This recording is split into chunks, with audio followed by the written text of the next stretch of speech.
If AI can do the numbers, and I've had some very interesting discussions this particular week around everything that we think might happen and where AI might take us as a profession. And so if it gets to that point where it does all the numbers, it does all the modeling, it does all the reporting, what does that leave for us as financial planners? Well, the answer: everything AI can't do. We've got to figure out what that is. And in today's episode, I've got a special guest in Sharon Moller, and we're going to talk a lot about this. And where is our value? What is it that AI can't do that we can? Welcome to PROpulsion, the weekly show for financial planners and advisors who want to build better, more successful businesses. I'm your host, Francois du Toit, and every week we dive into the practical strategies that matter, from growing your client base and improving your services to developing yourself and your team. Whether you're running your own practice or you're part of a larger firm, you are guaranteed to find actionable insights to help your business thrive. So with that, welcome, and let's get into today's episode.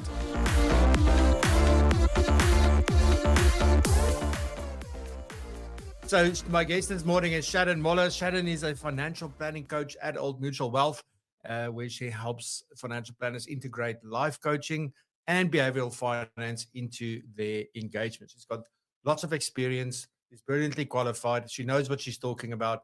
And I'm excited to welcome Sharon. Good morning. Good morning, Francois. Thank you for having me this morning. It's a massive privilege and a big pleasure, and we can vice versa, the big and the massive and all of that. So thank you very much for getting up early. You know, here in Cape Town, it's not fun to get up early sometimes because it feels like it is way earlier than what it really is. But on that, I want to get into conversation. We've got loads of time this morning, so I really want to delve as deep as we possibly can. And I want to start off by sort of saying, I mean, this whole thing, there's lots of talk around AI. There's lots of talk around technology, automation. You know, how can we make things more efficient and make it better and all of that? And then there's the other conversation around, yeah, but AI is doing all these amazing things, and it's getting better and better and better at doing this. I remember only like 2 years ago, I was sitting in some sessions where people were making fun of ChatGPT. I think they sort of hulle sluk bietjie hulle woorde op hierdie stadium. So you know, it's an interesting world that we're getting into, and so AI has already changed the way that we do things. Where have you seen the biggest changes so far? Yeah, I mean, so if you remember a couple of years ago, I think it was last year, we had an advice forum with Old Mutual Wealth, and I thought I'd take on some ChatGPT challenge. And I did a financial plan using ChatGPT, just putting in a couple of assumptions, you know, as much information as I could possibly do. So just all the assets, liabilities, income, and expenses. And it actually gave me a shortfall that was very accurate. And without even giving a proviso saying that you need to contact your financial planner, which was a little bit scary for me then. But we moved on from that. So, I mean, I think planners are using ChatGPT in very different ways. But what has been scary for me in the last couple of months is that I've been noticing in the world that I play in, which is really coaching. I'm immersed in this coaching world with master coaches and professional coaches and different coaching bodies. And AI is actually stepping into the coaching world now as well. So if you think about what that looks like, there's almost, you can have an avatar that you can design for yourself, and you can then interact with this avatar. You can speak to it and it speaks back to you. And it's been designed to actually just ask coaching questions and to help you figure out what it is that you're stuck in, you know. So if you've got an issue that you're trying to unpack, that the coaching is there. Now, what it's doing in the coaching world is it's making coaching more available to the broader population. Because if you think about what coaching costs, there aren't enough coaches in the world, and also, you know, it costs too much to be able to engage with a coach. And coaching is very valuable because it gets you to see what you might not be, or get you to achieve goals that you want to achieve. Okay, so the thing is that, and this is the scary part, is that not many people have the funds or have the exposure to a master coach. Now, a master coach has got almost 2,000 hours of coaching behind their name or under their belt. And that experience is something quite incredible.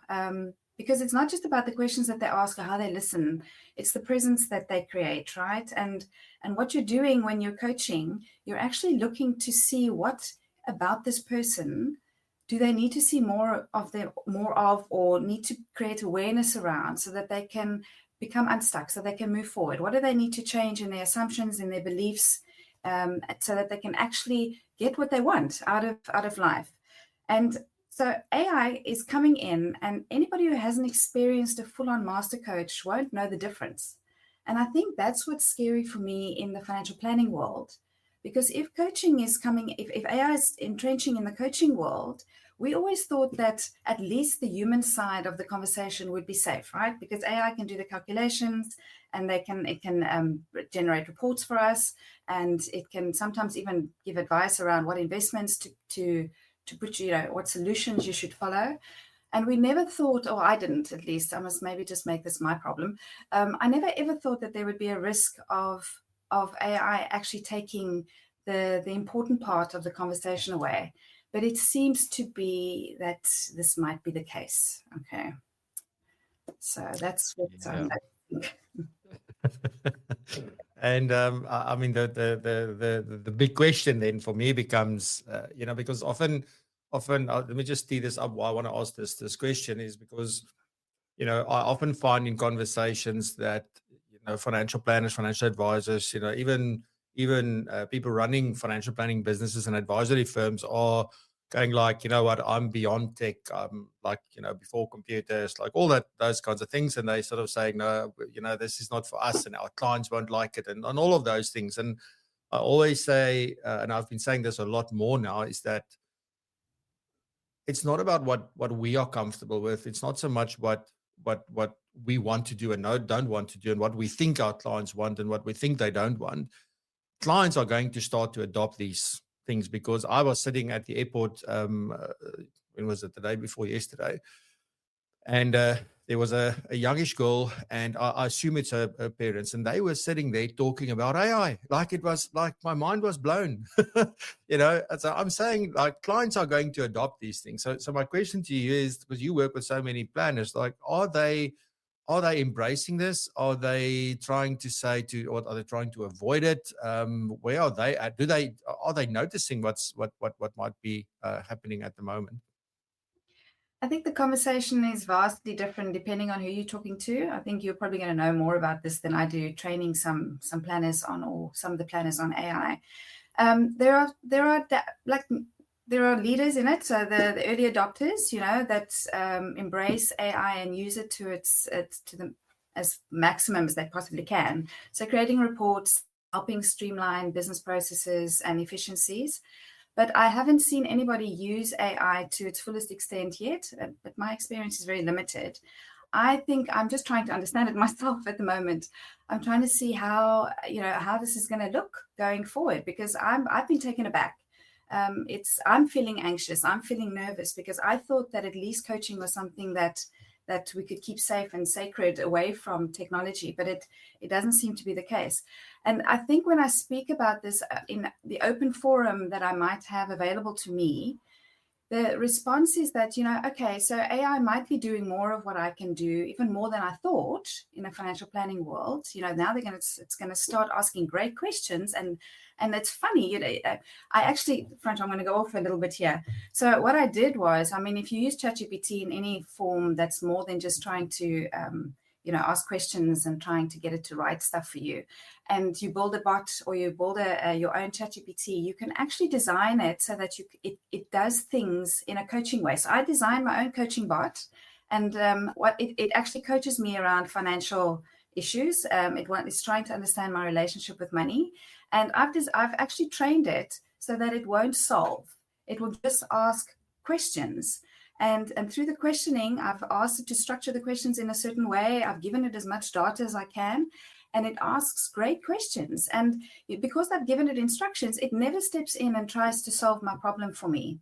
And I think that's what, as planners, we have this innate human condition that when we're sitting in front of a client, the value that we're adding is really to solve the situation for them. And sometimes it is necessary, but it's not always the case.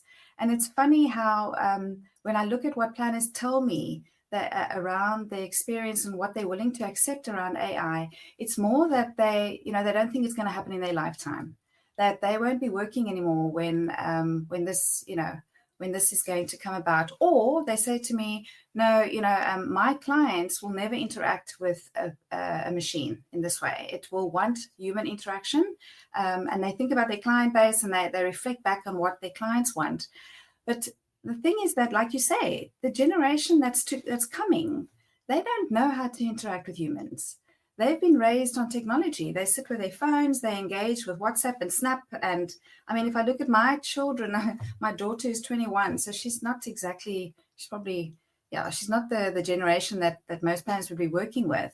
But she has great anxiety when she has to have an interaction with a human being, whether it's virtually, if it's somebody that she's not friends with or hasn't actually built a great connection with, she'd rather communicate with them via WhatsApp messages. And she's in the business world. So it's been a very stressful moment for her to try and overcome this thing, because they've been raised with technology. Even though I try to avoid putting technology in front of my kids, that is the environment that they're in. So yeah, I don't know. I think people are putting their heads in the sand, planners themselves, they avoid looking at what's coming. And technology is evolving so quickly. In 3 months from now, we could have something that is powerful that clients would want to engage with. So I'm a little bit nervous and a little bit afraid. If I can, I know that I'm on the same page, because I mean, let me add on to that two things. On the one hand, there's, I think it's like internet banking back in the day. Nobody wanted to use it because nobody trusted it. And until you experience it, it's like, oh, okay, no, I love it. And, it's just, we'll always have this sort of adoption curve situation, I think. But, and that's the thing, as soon as somebody's going to experience what this is like.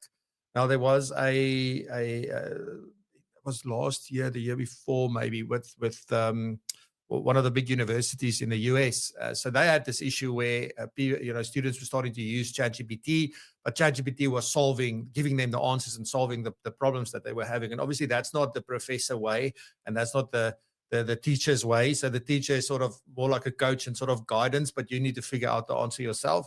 So they built their own version. And so that's pretty much what you did. In that sense. And then during their summer break, they gave 75 or 76 students access to that bot. And the feedback afterwards, that was the amazing thing. And this is where I think the risk or the danger lies for us, is that once somebody experienced that, the feedback was, this bot or this whatever, I don't know what they called it, was so patient, so non-judgmental. It was really nice. It was friendly. It never wavered from that.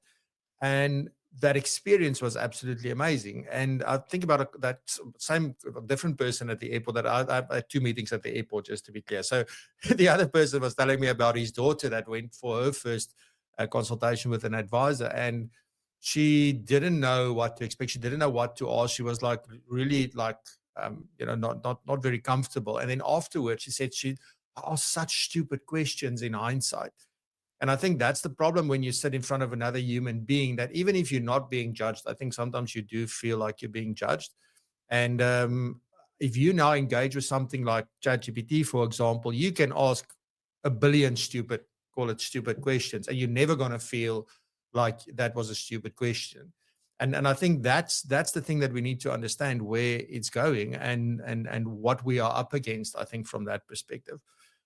So that's just sort of want to add on to what you say. I hope I'm not repeating what you were saying, but that's in my world what I'm experiencing. And I mean, what is left then for us to do? Like, how do we, because I don't want to terminate a situation where it's us against the machines, right? So I want us to be better. But what is left then for us to focus on and to do you think? Well, I've been thinking about this a lot over the last couple of months, almost doing a little bit of introspection, because I was thinking, sure, but what do I do now? Because I'm training planners how to have coaching conversations, and now AI is going to step in and be able to do this better and faster than what I can do it, never mind what anybody else would be able to do. So I was thinking, and I think there are, through my testing and my my trying out different things that are available at the moment, and me being part of communities that are talking about this in a very real way, I think what's come to light for me is that we have to, what AI can't do, AI can solve a problem, right? And it can also ask great questions. If I train it to just ask questions and just ask questions that are open-ended and start with what, and focus on the emotion, I can train a bot to do something like that very simply. But what it doesn't do, Francois, what I'm realizing is that it doesn't coach the person. So if you think about a human being and how we show up in the world, there's a lot that we keep in our blind spots, like we were thinking about earlier, a lot of the condition that we live in is that we're not facing reality. We're not living in our real world. We make up stories around ourselves that we live into, and we have like lenses into the world and world views and there's a lot sitting in our blind spots because of how we're trying to keep ourselves safe. And in coaching, when you're sitting with a master coach, what they're doing is they're not coaching the situation that you're bringing to the room. You ask for what is it that you would like to think about today, and the person would say, okay, maybe from a financial planning point of view, I want to feel better about how I exist around money. I'm always feeling guilty, or I'm feeling frustrated. Now, what a bot would do is it would question you to help you see, about what's going on for you in that moment, and try and get you to find your own solution through the questioning process. But what a master coach would do is they would be looking at what about this person, this individual, is having them experience this situation. So it's coaching the person and not the problem, okay? And I think you'll notice the difference when you're coaching. I always notice when I'm coaching the person, every issue that they bring to me is going to be solved if I can just help the person see what they're avoiding to look at. Because we lie to ourselves all the time. We tell ourselves stories that aren't true. We don't even know it, and that's what a bot won't be able to pick up, because you're going to be telling it something and it can only respond to the words that you're using. Well, at the moment, right? Because we know that AI might step in and be able to analyze the way that we're looking, the expressions that we have in our faces, and it can look at the finer details, something that the human eye won't be able to pick up. So that it might able to pick up where we're avoiding to say something, or when we're hesitating, or when we have a somatic response to a question or a line of a conversation that we're having with technology. But right at the moment, if we're coaching the person, then we're looking at the golden thread that ties everything together for this human experience. Now, I'm trying to make sense of this in a way that everyone can understand. We have a relationship to money. We have a relationship to everything in our world, right? I have a relationship to this pen. And it's about understanding what about this relationship to money has you showing up in this way and having this certain experience that you feel is either frustrating or it's not serving you. So as soon as we start coaching the person, that is something that AI can't do. And I think that's the skill that we need to start focusing on. And that's what's going to differentiate us as planners from what technology is going to be able to do in the coming days, in the near future. I hope Sharon, that makes sense. Yeah, absolutely. And now I'm sort of just thinking, because now obviously, I'm thinking as you're speaking, as I'm listening to you, and I'm wondering, I was challenged this week. So I said something at one of the talks that I did, and I was focusing on, I said, oh guys, we've got to level this part up. And I had this person, out of pure curiosity, it didn't come from a bad place. It just definitely came from a good place. But I got challenged in the sense that, clients are just worried about, like, they come to you with a problem they have, and it's usually a product problem. It's not usually something when they come to you, and that's what you're there to solve. So there's, for those advisors, brokers, whoever, who's still stuck in product is my value proposition.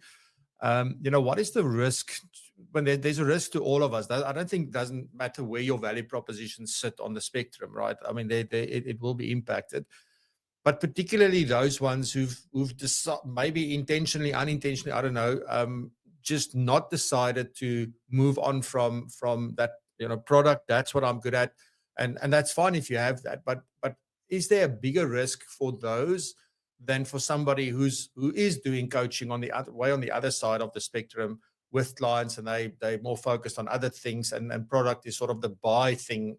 It comes after the fact. It's not the main focus. Is there a difference in the levels of risk, do you think, of how different people that are in different places will be impacted? Yes, and I definitely. I mean, if you think about it, I'm going to be honest now. I'm in my 50s, okay, and I have friends that are in their 50s, and that's the who I associate with, okay? And they don't want that anymore, because you can get that so simply by just asking a question on Google now. Because even Google, you don't need ChatGPT to be able to solve things. Your phone, you can ask a question and it will actually help you like ChatGPT used to. So I can ask about a product, I can ask about technical information. I can even, if I ask a question and it asks some follow-up questions, I can get even more insight into how money works for me personally and what I should be looking at, right? So I think if planners are going to make that their differentiator, that they can help clients with technical stuff and help them do calculations, and I don't think they're going to have something to differentiate themselves for very long. It might just then be based on their relationships that they have with their clients and that their clients are loyal to them. But new clients, it's going to be very difficult to attract them, because they can get whatever you're offering, they can get it for free, and they can get it quickly, and it's accessible to the extent that I've got my financial planner right here on my phone. If they can, and it's going to be easier for them to use. And if you see what the tech companies are doing, they're very smart. They're so smart when they come to this. They're giving all the training for free, because they know that if they can upskill the general population, and it's not just for your younger guys, you're looking at older people. They're trying to educate the old people as well. And I'm saying I'm not old, right? So it's like your people that are in their 70s. I don't know, maybe that's not old either. But so they're freely educating people to use technology, and they're making it so simple to engage with that you don't need to. I mean, our tool that we train on is 300 times more complicated than using a AI bot or some kind of large language model. And they're giving free training so that the population can actually start using it, because they know that the more that people use it, the more they're going to be able to develop, and the faster AI is going to become something that we're going to need drastically and desperately in our lives. So yeah, I don't know if your differentiator is just product and even just advice these days. I think it's going to be tough to be around in 3 years from now. Yeah. See, and that's the thing with, and I think that's the exciting part about being in business. And I always feel like I still believe that one of the biggest mistakes we probably made in all the years is to, for if somebody works within a big FSP, to make them think that they work for themselves just simply because they earn commission. So there's lots of things that come with that. But the positive thing about it is that most of those individuals would have a entrepreneur mindset, or at least a business mindset, and say, how do I build? And if you have that, then you have to evolve over time. You can't keep doing the things that we did even just 3 years ago, never mind 5 and 10 years ago. So those things are all important. But I mean, we also use all of these tools, Sharon. So, I mean, to help people with budgeting. It's interesting. Like I've spoken to quite a few people who say, you know what, when I start working with a new client, I tell them to sign up to this app and then link their bank accounts, and then do it for 3 months, then come back, and then they get all that data, and they can see a lot of things from their budgeting. So they don't say, here's an Excel spreadsheet, go and complete your budget, or give me your budget. They use actual tools so they can really see what's happening. And it also takes away all of that hard work, I think, from a client's point of view. So how do we remove friction, etc.? But the question I want to get to, you get tools for budgeting and risk profiling. And, I know like Old Mutual specifically has got like something that a goal conversation kind of process and all of that. And many others would have that help you set goals and so on and so forth. But is it possible to take those things where we typically sit there and ask the client, so give me this, give me that, give me this, and I put it into the tool, and then I produce some report. How do we turn those things into conversation and coaching tools? Well, I think it's the lens, right? So often we've been using these tools, these financial planning tools, to help us get insight into the client and to help us be able to solve for them, right? We do a cash flow analysis so that we can tell them how much they need to save more, or how they need to spend less, or what they need to do differently around their planning. We do budgeting so that we can understand what the client needs now and what they're going to need in the future, and see if we can maybe save a little bit somewhere. So it's more the lens has always been for our use as planner, so that we can get insight into the client, so that we can do better for the client, right? We can help them reach their goals. Where if you think about financial planning from a different point of view and all these tools that you're using, and it's not for me to get insight as planner, but rather for the client to create awareness for them around things that might get in their way, or creating insight for them on things that, unlocking possibilities through the conversation, then you're coaching, you're financial planning for the person. And you're not just going to be doing stuff to tick a box or to make sure that you're compliant, or to, bring you insight so that you can look like the hero and save this person and help them solve their situation. So Francois, I don't know if there's a model, a framework that we use in IBCC that maybe just will bring a little bit more context to what is possible in this space. So if you think about, this is our process, I'm just going to talk to you what's being reflected around this. You'll see the outer circle here is really just a financial planning process. We call it the integrated wealth planning process.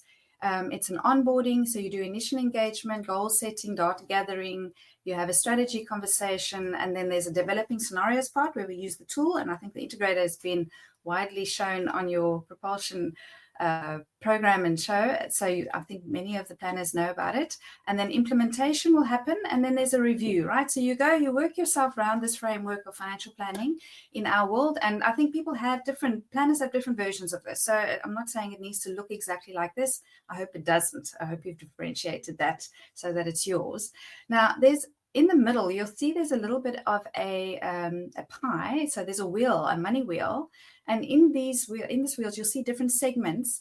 And we talk about, firstly, in the initial engagement part of your onboarding, there's understanding who the client is, right? Or understanding what they're about. And we try and figure out who this person is and what's important to them. And then we want to understand what money is to them. So the relationship to money.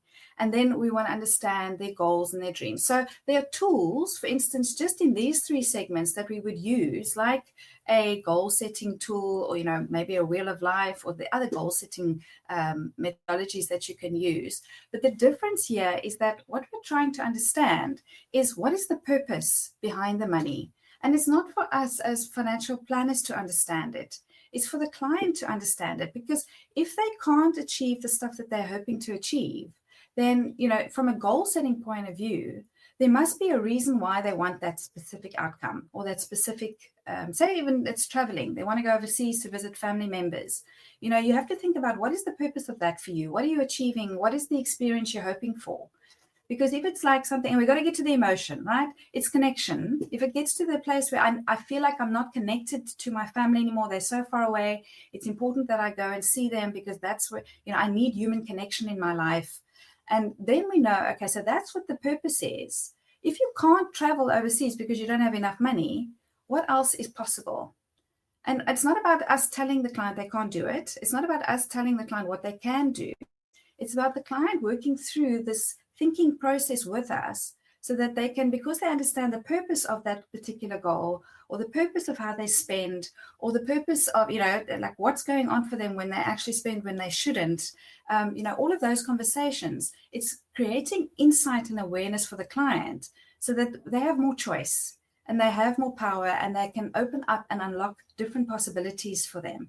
So this framework, I can talk to you the whole day about it, but each of these segments in the wheel, it's really just about trying to unpack the awareness for the client, so that we can work smarter and we can help them make better decisions and better choices around their money.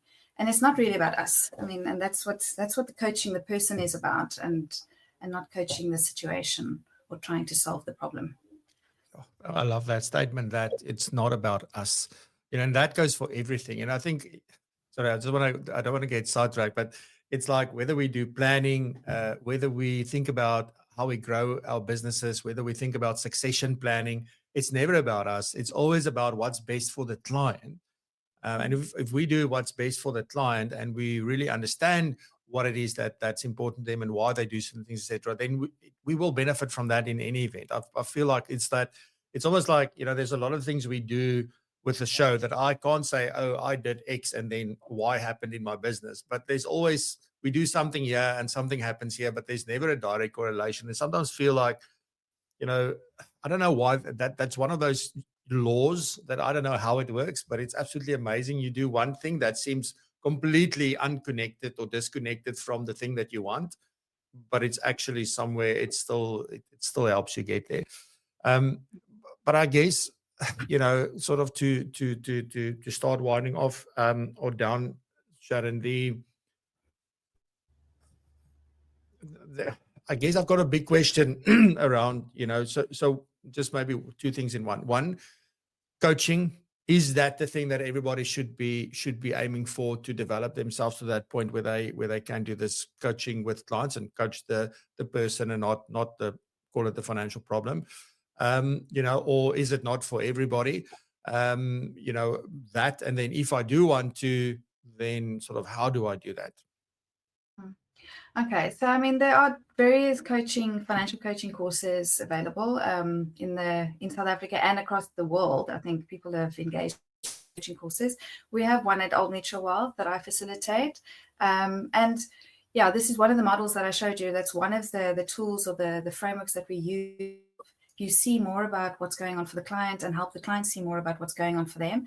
So I mean, you've just got to reach out and go do a little bit of, maybe ask ChatGPT. I don't know. Will come up there, but yeah, just reach out to us and we can point you in the right direction.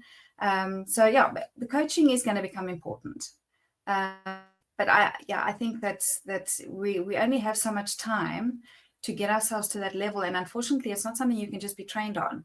I've been coaching for almost 10 years now, and it's the hours of coaching that helps you become a better coach. It's not the course that you do. So just practicing listening, reading clients and not solving all the time would already be useful. If you can just reflect on your meetings after every meeting, how much did I try and solve for this situation? Or was there an opportunity for the client to actually step in? And could I help them see more of themselves through the questioning that I was doing? So yeah, I mean, the practicing is the thing, Francois. So we need to get our butts into gear. Sorry, I mustn't swear on. We must get our butts into gear because it's going to take time. It's not going to happen. For sure. And I think it's got a lot to do with being intentional about what you want to do and have clarity on what it is that you want to do. But let's just imagine we're in a massive room this morning. We are basically in a massive virtual room. There's lots of financial planners staring at us with big eyes and sort of thinking about different things. What would be your message to them today if you think about everything we spoke about, the AI, the coaching, and the future of the profession? Sharon, what's top of mind? I think that it's about, we need to open our eyes, okay? And we've got to be aware that the world isn't like it used to be 5 years ago. Things change like on a dime. Every minute of the day, there's something new that's coming out with regards to technology. It's definitely going to impact one of our industries. Every single one of us is going to be impacted by it. I think it's about stepping up and helping AI develop. I mean, financial planners, this is your industry. So you should be involved with the technology so that how AI starts coming into our space, and I mean, the people are trying to get as involved as they can in how AI is going to be stepping into that world. So, I mean, we have a chance to actually decide what this is going to look like. If we just put our heads in the sand and think that, it's okay, I'm not going to be around when this is an issue, it's unfortunately, we're designing a future for the people that you those young individuals that are coming into your businesses. Whatever they're going to be experiencing in the future is what you're going to be influenced. So I think get involved wherever you can and try and learn as much about it as you can and do your coaching courses and start coaching your clients. I promise you now, it's at least a step ahead of what AI is at the moment, and I don't know for how long that's going to be the case. Fantastic. Sharon, I want to say a big thank you to you for your time and for all the insights. I think you are really amazing at what you do. You have a very gifted way of sharing as well. I've heard you present quite a few times. And so thank you very much for that. And then if you want to get in touch with Sharon, you can obviously connect with her on LinkedIn. LinkedIn is where it's at, and she's very friendly, and she will be happy to connect with you. So if you want to connect with her, have a conversation, or just run some things, you're welcome to connect with her on there. Righty, so that's it, Sharon. Thank you very much. Hope you have a fantastic weekend. Thanks again for spending your time with us, and have a good one until we see each other again soon. I hope it's soon. Thank you, Francois. Fantastic. Thank you very much, Sharon. That was amazing. Then my guest next week, can you guess who it is? My guest is Andy Hart from Humans Under Management and Trap and Maven Advice and all of that good stuff. Yes, that Andy Hart. So we're going to talk about the Bionic Advisor. So that's going to be a good one next week. So please come and join us for that. That's it. Righty. Thank you very much for joining us today. Hope you have a fantastic weekend, and we look forward to seeing you back next week. In the meantime, stay safe, be blessed and prosper. Stay curious and continue to raise the bar. Love you lots. Have a fantastic one. Bye-bye. Thanks for joining us on PROpulsion. If you found value in today's episode, then there's plenty more where this came from. You can find all our previous episodes right here on the podcast, as well as on our YouTube channel. And talking about the YouTube channel, we go live every single Friday at 8 a.m. until 9 a.m. and we host many different guests, and we also talk about very interesting topics. And on the live show, there's also some incredible segments hosted by some of the most well-known and influential financial planning professionals. So you are most welcome to join us every single Friday. Put it in your diary and we will see you there. And on that note, also please do check out propulsion.co.za/community for all of the goodness and learn more about how you can become part of our amazing community and how that would benefit you, your business and your career. So on that note, stay curious and keep raising the bar.